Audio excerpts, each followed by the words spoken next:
আসসালামু আলাইকুম রহমতুল্লাহ। অনেক ধার্মিক ভাইয়েরা আমাদের নবম ব্যাচে ক্লাস করার জন্য যোগাযোগ করতেছেন, কিন্তু একটা বড় সমস্যা হয়ে দাঁড়িয়েছে। আমাদের এই ক্লাসটা শুধুমাত্র ওলামায়ে কেরামদের জন্য এবং এমন ধার্মিক ভাইদের জন্য যারা আলেমদের মতো, যাদের চলাফেরা, যাদের জীবনযাপন, অর্থাৎ 5 ওয়াক্ত নামাজ পড়ে, দাড়ি কাটে না, কমপক্ষে এক মুষ্টি পরিমাণ তারা দাড়ি রাখে, এবং যাদের কোরআন তেলাওয়াত সহিশুদ্ধ। এখন ভাই আপনার কোরআন তেলাওয়াত সহিশুদ্ধ না, আপনি আবার দাড়ি কেটে এতটুকু করে রাখছেন, তো আপনার সুন্নত ফরজ যদি ঠিক না থাকে, আপনি তদবির শিখার মুদাব্বির হয়ে কি করবেন? আপনি কবিরাজ হয়ে আপনার কাজটা কি?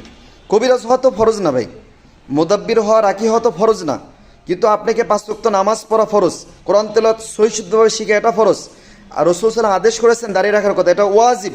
তো আপনি এগুলো কেটে আপনি মুদাব্বির হয়ে আর কবিরাজ হয়ে কি করবেন?